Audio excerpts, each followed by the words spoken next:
Broadcasting from the business capital of the world, this is the Podcast Business News Network. And welcome back to the show. We are proud and excited to have our guest with us today, Michael Timothy Bean, joining us here from beautiful Berkeley, California. Soul expression. I know we're going to talk about that because he's a psycho-spiritual counselor and so much more. We're going to talk about all his energy healing modalities and, of course, his practice. Soul-expression.com is the website. Welcome to the show. How are you? Thank you very much. I'm doing quite well. I appreciate the opportunity to speak with you today. Pleasure having you here. So excited to talk about you and the work you do. Would you mind giving us an introduction as to who you are? And then we'll get right into, of course, what you do. Absolutely. My name is Michael Timothy Bean, and I call myself a psycho-spiritual counselor. I mixed straight up coaching and talk therapy with energy work and energy healing. And the idea is to give people the opportunity to go internally and to symbolically represent their real life stuff. And we turn them into metaphorical things that we can work with in service to their personal growth. And so that's how I like Beautiful. to explain it. Yeah. Great. And off the top, I also mentioned the website, soul-expression.com. Do you also have another form of contact for our listeners? Do you want to give out a phone number, social media page, email? Sure, happily. You can find me on Instagram as Intuographer, Intuographer. That's related to my art practice, which is totally related to my energy work. Could you spell that one more time? Intuographer, Intuographer. Perfect. Thank you. I like that. Photography, and I'm wow. Yeah. And 606-818. Oh, I'm sorry, 510-616. No, let me get it right. That's okay. I want to make sure it's right. 510-606-8118. 510-606-8118 is my phone number. You can leave a text or a telephone message, and I'll get back to you ASAP. Great. And then last but not least, Michael at soul-expression.com. Perfect. Thank you so much. So also let's start off by talking a little bit about the work you do, energy healing.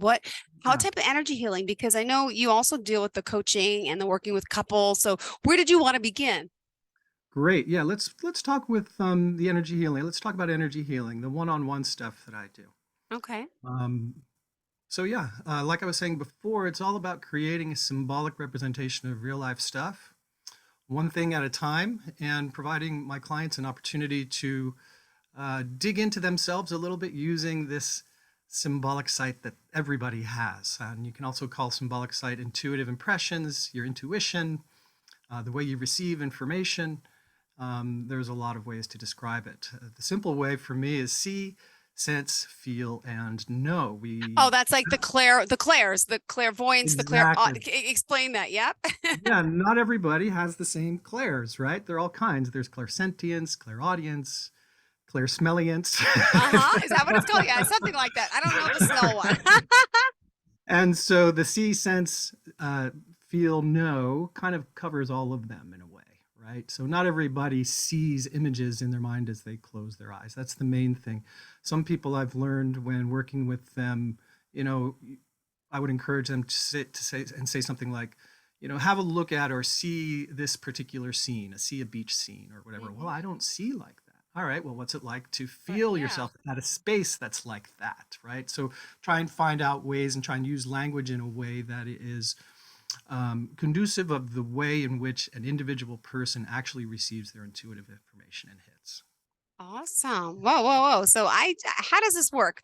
Can you tell me about yourself? Were you born an empath and intuitive? Could you share a little bit about your story and journey that brought you here? I think it's important for us to get to know you. This is all right. It's kind of a convoluted story, but I'll share it. The first thing is when I was a child and being introduced to various cousins and new babies in the family or in the world, I always had the desire to touch the baby's head. Really? Okay. And when I did, I would always get flashes of their future, what kind of person they would be, or, just some kind of impression. I didn't know what to do with it at that time, but I always remember just dropping into this place, being totally present and calm in the presence of a baby with my hand gently on their head, brand new kid, and just I would receive information about them. I never really thought much about it until later in life. So you never told anyone? You didn't tell the cousin or the No, aunt or just you felt no. it. Okay. It was just a felt sense, nothing I Okay. ever Okay. really acknowledged until looking back on it Mm-hmm. after learning about the things that I know how to do now. Um, but I got into this. It's kind of a wacky story, but a person I was seeing at the time that just prior to the time that I just started learning about this stuff came back from a trip to New Orleans with some massage oil from the vault of Marie Laveau, an ancient or a 19 or 1700s New Orleans area famous voodoo priestess, right? Okay. And I remember sitting with her, and she rubbed this oil on my wrists one evening we were hanging out together, and I was thinking, "What are you doing?" And she goes, "Don't worry about it," right? And then later and along in our relationship, she said, "Hey, why are you still with me?" And I'm like, "I'm not sure. What are you talking about?" "Well, I wanted to let you know, I put a voodoo spell on you with that love oil that I talked to that I rubbed into your wrist a while back, and it's been a year, and I'm making sure that we're still all right." And I'm like, "What? You put a love spell on me?" Oh my gosh. Wait.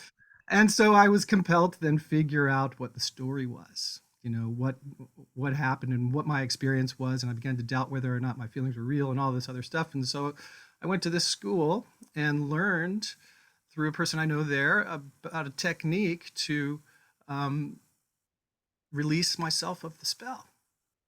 And I had this experience where I got the oil, I took everything that had come into contact with it, buried it in the ground at the water's edge on San Francisco Bay, where I live, and intended for the spell to be released, giving it back to the earth and the world and the universe or whatever, and stood up, took a deep breath, and as soon as I stood up, everything around me went silent.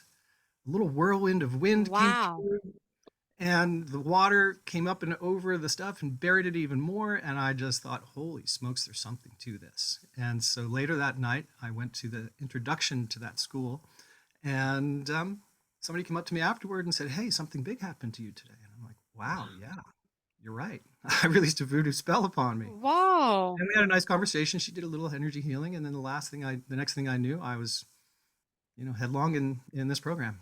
And Amazing. And it's all about this just to work. point out, hold on. So your friend, right? So was Mhm. it really just a love spell? She do it on purpose, or did you guys really love each other? Just curious, because that It was both. okay.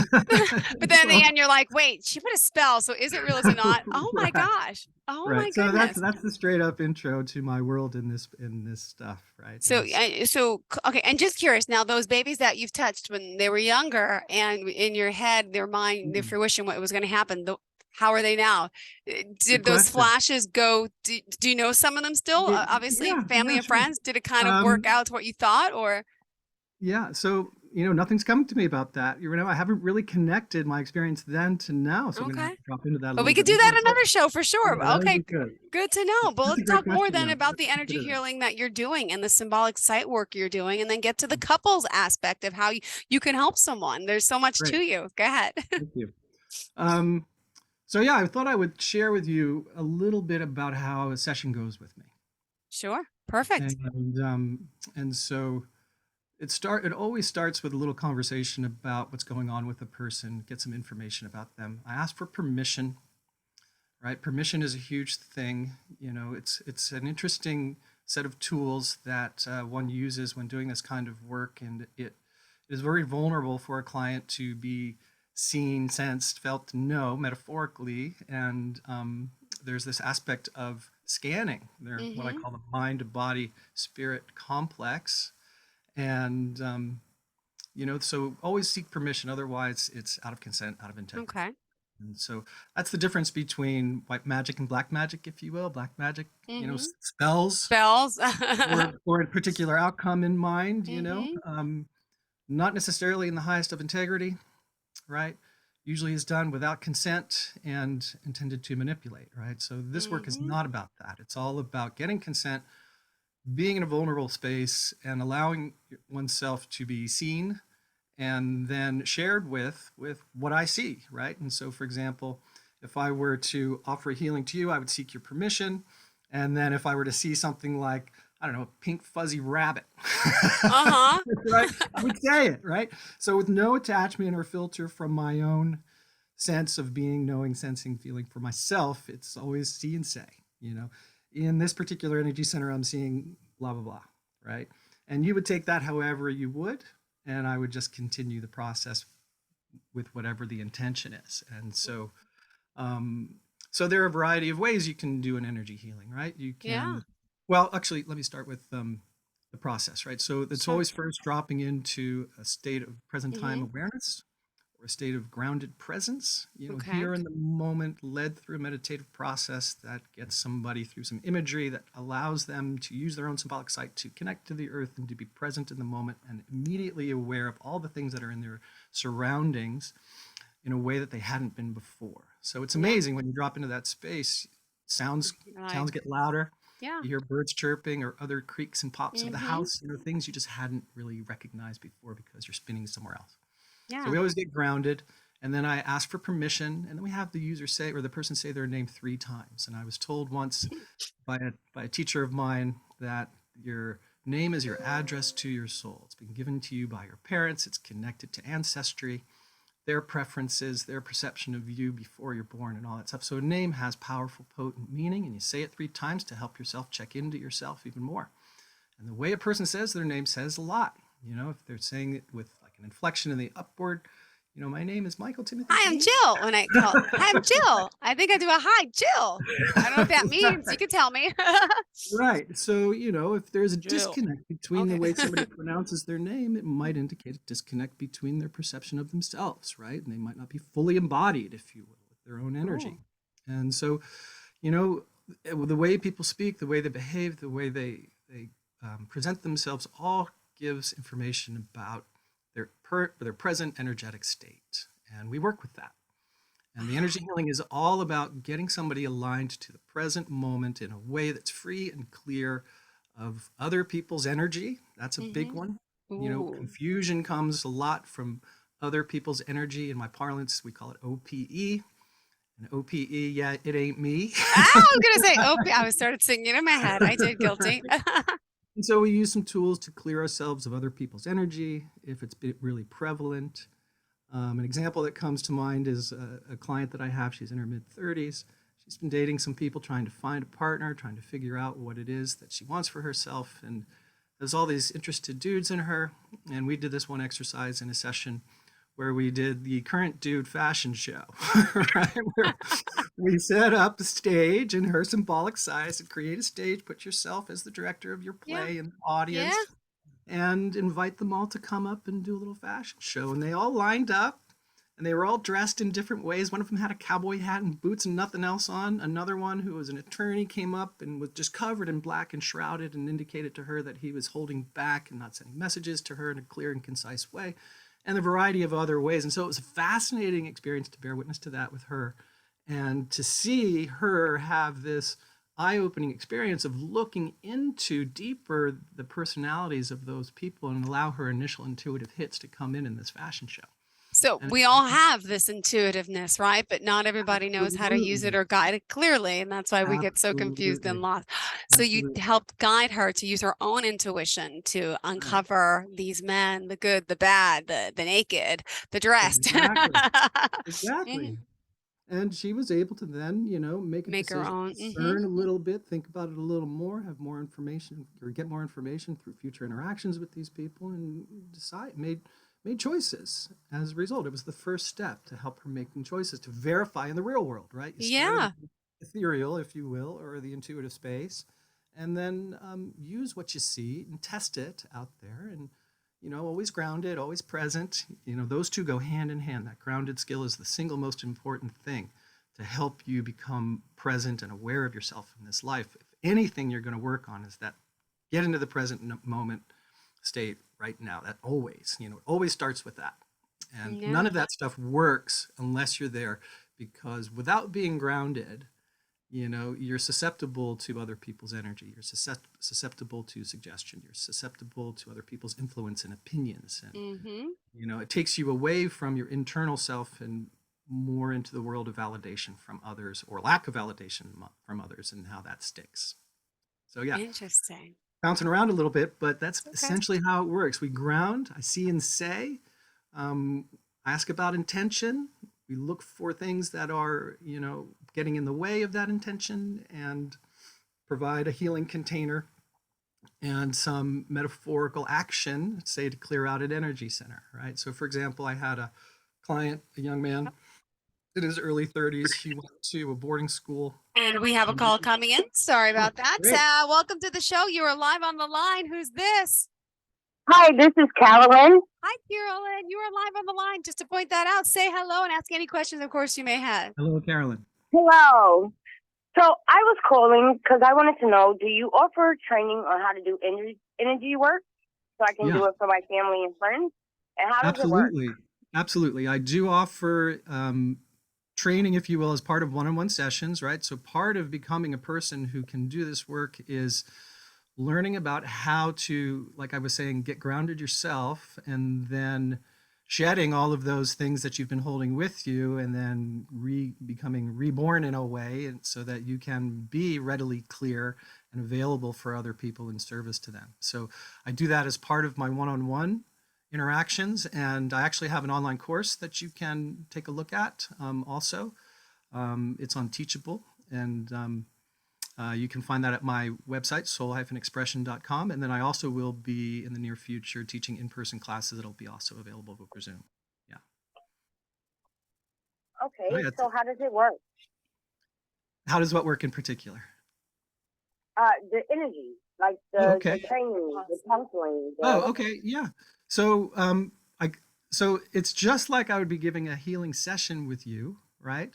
However, it's all we drop into that space. You have the experience yourself to feel it, and then we come out of it and we talk about your experience and what might be in the way, whether or not you felt it, etc., and share with you various different ways in order to have that same experience, so that you can have real, true experience for yourself, and you can learn how to practice it and work with it for yourself. So it's an experiential thing. Yes. Good. Well, Thank you. Thank You're you welcome. so much. So right now on the phone, could you pick up her energy? Could you pick up anything from the caller, or did she have to give you like permission? Could you pick anything up? Do you mind if we put you on the spot? And I would need permission in order to share what my senses were about her. Yeah, for sure. So I'm not going to go off and say that. The only thing that I can share is that, I appreciated the question, and certainly got the sense that there was somebody very interested in learning how to do this stuff and being of service to her family. All right. Although I would say, though, that the energy work itself is often challenging to do with family members, just because you're so close to them, and their ingrained patterns about you in your own life could possibly get in the way through skepticism or a change in behavior that you have as a result of learning these new skills. And so sometimes it's they're the most challenging people to work with, just because of your own stuff with your own family and perhaps some unhealed things. Their perceptions of you, and perhaps they're getting in the way, maybe pushing some buttons. And so I would encourage people who are to do this work, practice in the beginning with people you don't know, or people who you're learning with, because you're in the same space. Good. Does that make sense? Yeah.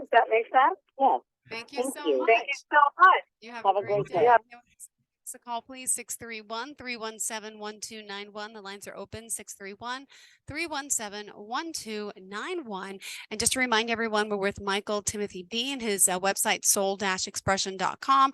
Also, would you mind giving out your phone number again? Yes, 510-606-8118. And it's Michael at soul-expression.com if you want to reach out to him there. And on Instagram, he is Intuographer. Got that. Perfect. And let's continue the conversation.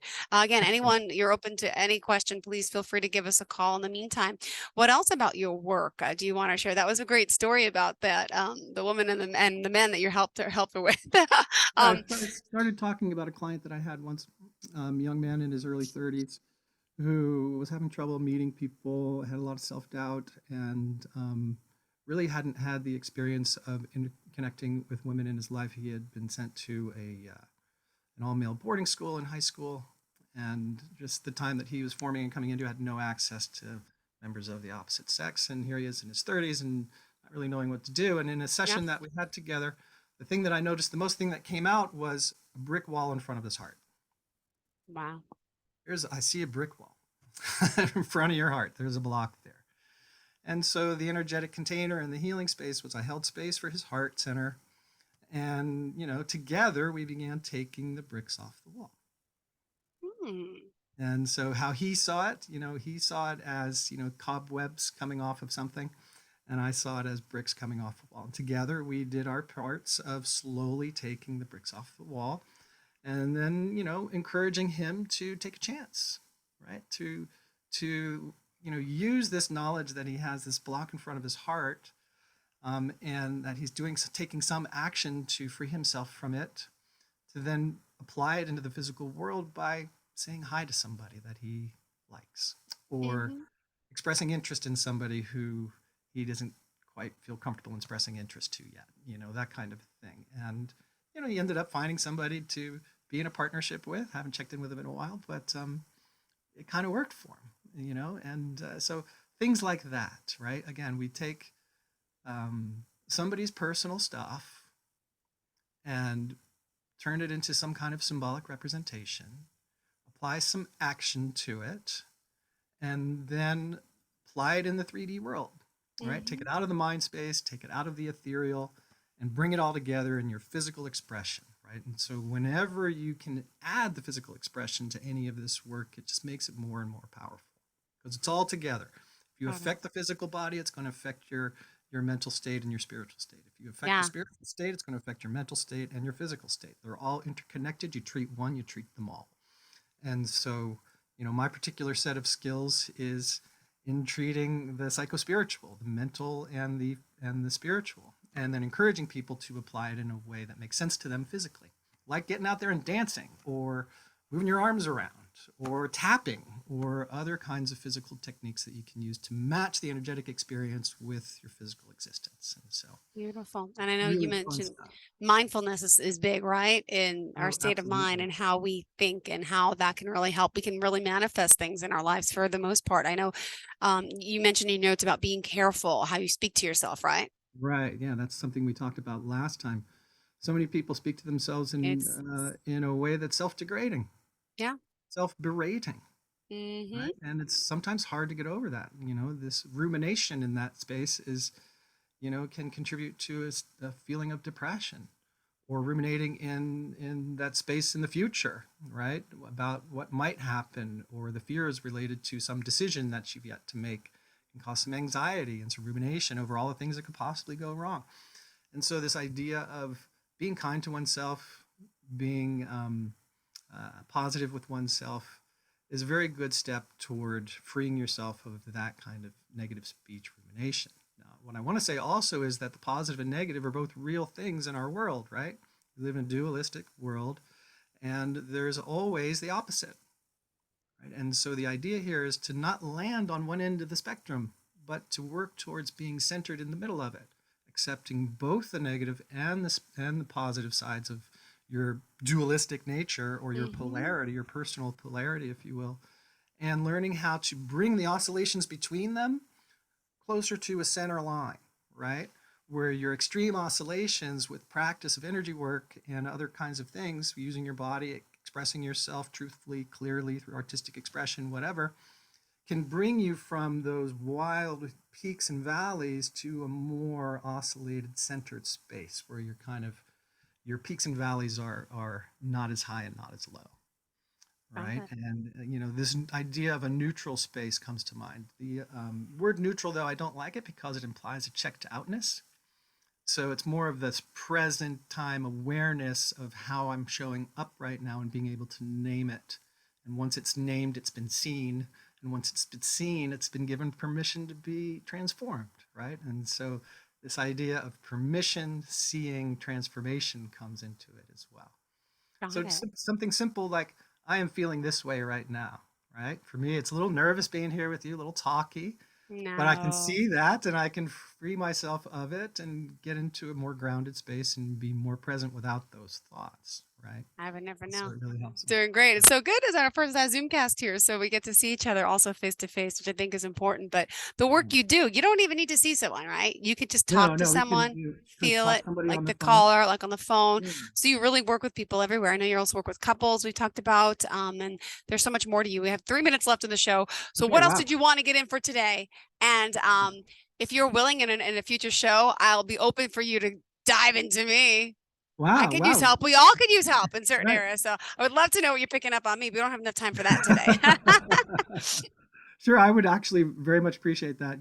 I was talking to my partner and was saying, maybe sometime down the line, maybe session 4 or 5, Jill would be interested in a little energy healing. And Well, so- you obviously manifested that. And see, I guess we kind of connected on yeah, that you're mental giving me plane. connection. Absolutely. Absolutely. That would be really cool.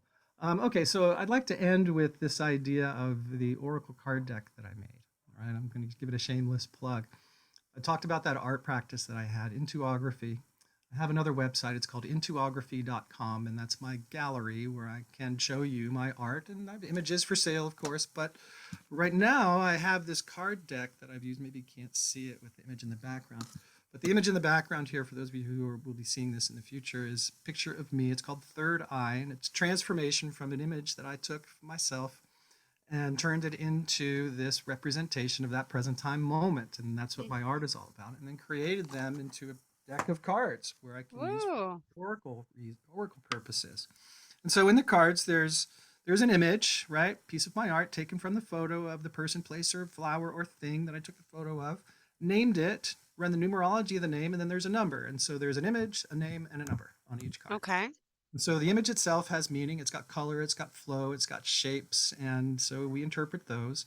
Then the impression of the name, my impression of the person whose image that was taken of, and then their impression of their association with that name and what it could possibly mean, and then the number and numerology and what that means. And so we put those all together and give a reading in response to the inquisition or the inquiry about from that person, and go with that.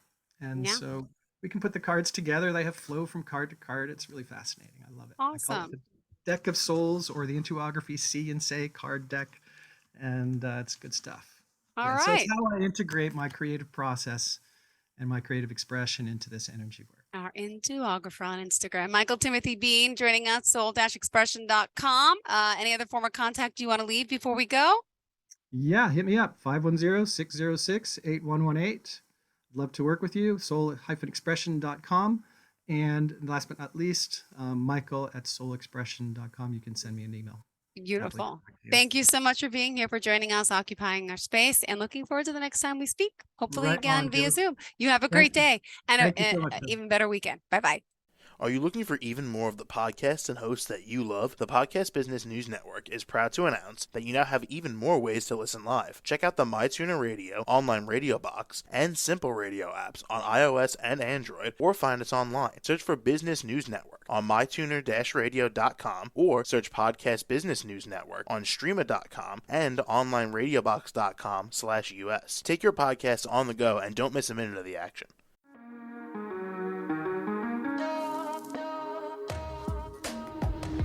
Broadcasting from the business capital of the world, this is the Podcast Business News Network. For nearly 2,000 severely injured veterans, everyday life has become filled with barriers. Day-to-day simple tasks can become pretty daunting. I have to carry my chair up 2 flights of steps or have somebody do it for me. What scares me the most is just the falling. When I'm struggling with my house, I think, to have that one great barrier just knocked down, it's crucial. Home for Our Troops is a wonderful nonprofit that builds a mortgage-free, fully adaptive, handicap-accessible house. And there's no catch. It'll be our very first home that we've ever owned. This is a game changer. This is where your life begins again. We need you to join us in completing this important mission. Please visit hfotusa.org and help build homes and rebuild lives. Because of you, everything's going to be okay.